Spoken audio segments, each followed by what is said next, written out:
दोस्तों इस वक्त की एक बड़ी खबर आपको बता रहा हूं। इजराइल पर एक बहुत बड़ा झटका लगा है। जी हां, इजराइल की 2 बटालियन एक बार फिर से साफ हुई हैं।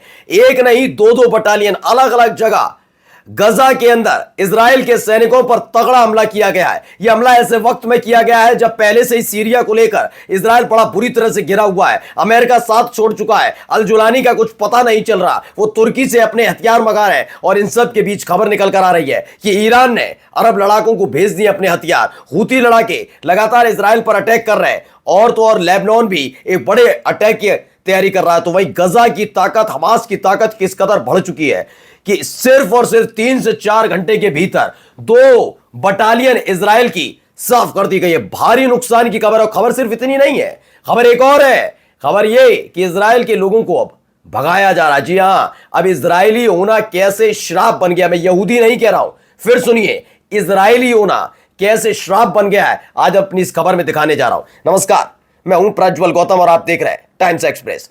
2 बड़ी खबरें और दोनों ही खबरें आप देखकर समझ जाएंगे कि इजराइल ने जो किया, 21-22 महीनों तक उसे पूरी दुनिया के कई देश सपोर्ट करते रहे और जो गजा के लिए आवाज उठा रहे थे उन्हें लताड़ा जा रहा था, बताया जा रहा था तुम देखो, तुम हमास के साथ हो, हमास आतंकी है, ये है वो है।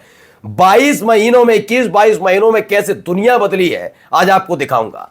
सबसे पहले हमास उस लड़ाका संगठन को देखिए जिसने 7 अक्टूबर 2023 को जब पहला हमला इजराइल पर किया था अपनी सरजमी को आजाद कराने के लिए, तो वो हमला जानते हैं कैसे किया था? कोई मिसाइल नहीं थी, जो हैंडपंप होते हैं ना, उस पाइप को लेकर उसका इस्तेमाल किया था। आज उस पर इतने अत्याधुनिक हथियार हो गए हैं कि अब जब चाहे वो तब गजा के अंदर घूम रहे इजरायली सैनिकों को निशाना बना रहे। इसलिए इजरायली सैनिक रो रहे हैं। क्यों? पहले इस तस्वीर को देखिए। मुस्कुराती हुई महिलाएं एक गाड़ी में, एक बस में सवार है।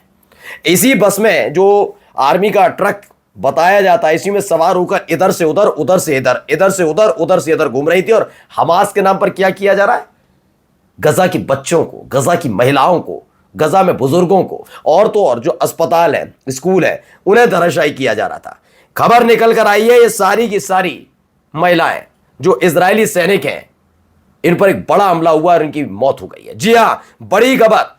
एक साथ इतना बड़ा हमला तब हुआ था जब, याद होगा कि थोड़े दिन पहले मैंने आपको खबर दिखाई थी, बेट एनन में 26 इजरायली सैनिक और अधिकारी मारे गए, जिसमें मरकबा टैंक, D9 बुलडोजर और उनका एक आर्मी का व्हीकल सब हवा में उड़ गया था। कुछ ऐसा ही यहां हुआ है। ये सब के सब काल के काल में सवा गए, यानी कि मारे गए हैं गजा के अंदर, जिसने अफरा तफरी का आलम पैदा कर दिया। और लगातार इजराइल से उड़ते हुए गजा पहुंच रहे हैं आर्मी के हेलीकॉप्टर इनके शव को निकालने के लिए। और इसी के साथ साथ कई घायल भी हुए हैं जिनको जल्द से जल्द अस्पताल पहुंचाया जा रहा है। लेकिन यह खबर इजराइल तक पहुंचती और उस पर मातम मनाया जाता तो एक और खबर आ गई। ये मुस्कुराता हुआ चेहरा देख लीजिए। यह भी इजराइल का अधिकारी है, सेना में सर्जेंट मेजर है व्लादिमीर लोजा, जो एलिमिनेटेड किया गया गजा में, यानी यह भी मारा गया है। ये एक बड़ी खबर निकल कर आई। मैं बता रहा हूं, गजा इस समय एक तरीके से अगर कहा जाए इजरायली सैनिकों के लिए कब्रगाह बन चुकी है तो बड़ी बात नहीं है। आप सोचिए, 21 महीनों तक इजराइल के यही सैनिक घूम घूम कर, कैसे, मैं अब भी कहता हूं, हमास ने हमला किया था। चलिए पुरानी बातों को भूल के नए सिरे से बात करते हैं। हमास ने 7 अक्टूबर को हमला किया। आपने कहा इजराइल पर हमला हुआ। पहले आपने अपने वो हमले पर, गवाई गई जानों पर आपने झूठ परोसा कि इतना नहीं इतना, बाद में सच्चाई निकली। खैर छोड़िए, हम कहते हैं वो किसी भी चीज के लिए लड़ रहे हो। मैंने कहते गजा लड़ाकर गलत हमला किया, ठीक है, तो आपको किससे बदला लेना था? हमास से। लेकिन आप में इतनी ताकत ही नहीं है कि हमास से आप पंगा ले पाए, हमास को आप खत्म कर पाए। तो आपने मासूम नागरिकों को निशाना बनाना शुरू किया। क्यों?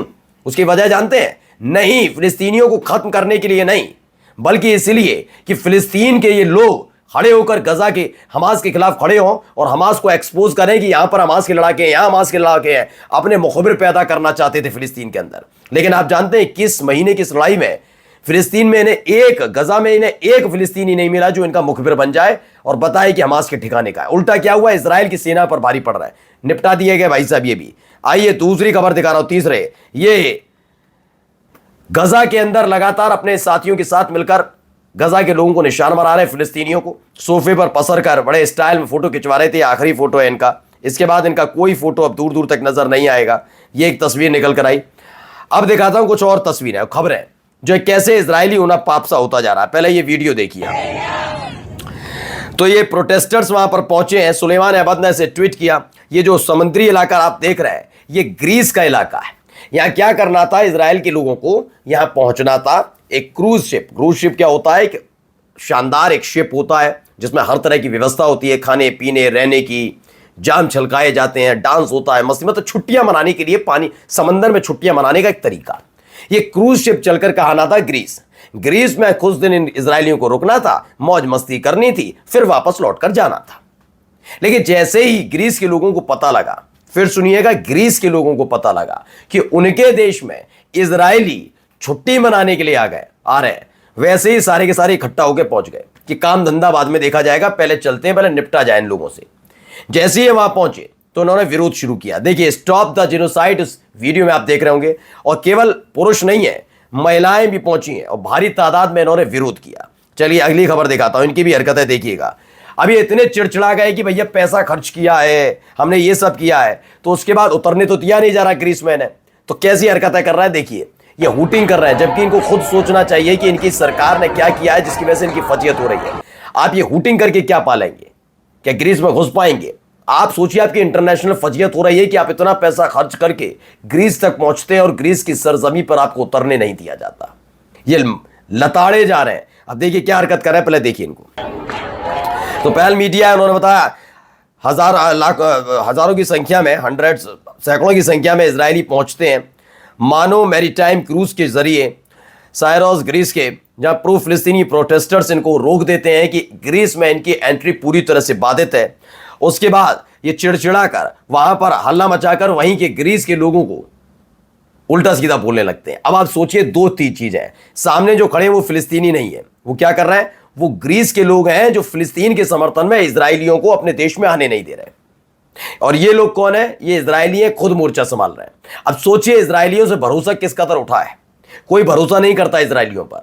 उन्होंने देखा, इतिहास पढ़ा है। पहले लोग, अभी बीच का जो हुआ था ना, जब 7 अक्टूबर को हमला किया था, सब हमास को इसलिए कोस रहे थे क्योंकि ये एक तरह का ऐसा इतिहास था जो लोगों को जबरदस्ती पढ़ाया नहीं जा रहा था, बताया नहीं जा रहा था। लेकिन जब जब हमले हुए तो परतें खुलती गई, और जितना युद्ध इजराइल ने खींचा उसने उसकी फजीयत करा दी। क्योंकि अब बच्चा समझ गया है, सिर्फ भारत या इधर उधर पूरी दुनिया का बच्चा समझ गया है, जो थोड़ा भी पढ़ना लिखना जानता वो इतना समझ गया है कि फिलिस्तीनियों की जमीन पर इजराइल ने कब्जा किया है। इसीलिए आप देखिए कि इजरायलियों पर भरोसा नहीं होता कि अगर इन्हें अपने देश में 10 दिन भी रुकने दिया जाए तो ये हमारे देश पर कब्जा कर लेंगे। आपको याद है, ईरान हमें अटैक कर रहा था इजराइल पर, साइप्रस भाग रहे थे सारे के सारे। फिर साइप्रस की सरकार ने कहा ये क्या हो रहा है, ज्यादातर जमीन खरीद रहे हैं, इन्हें खदेड़ो, इनके लिए बनाओ कानून, इन्हें निकालो अपने देश से, ये दूसरा फिलिस्तीन बना देंगे, इजराइल बना देंगे। यहाँ पर जैसे फिलिस्तीनियों की जमीन पर कब्जा किया, वैसे साइप्रस की जमीन पर कब्जा करे। तो लताड़े जा रहे हैं एक करके। देखिए ये भी तस्वीर निकल कर आई, इस तस्वीर को भी देखिए। वहीं पर ये इस तरीके से फिलिस्तीन के झंडे के साथ विरोध प्रदर्शन किया जा रहा है। एक लंबा चौड़ा झंडा लहराया गया और उस को उतारा नहीं गया। Greece is no to Israel entering Cyprus, ये ऐसे करके इस तरीके से विरोध जताया गया है और उतरने नहीं दिया गया। इससे बड़ी फजीयत क्या हो सकती है। नमस्कार।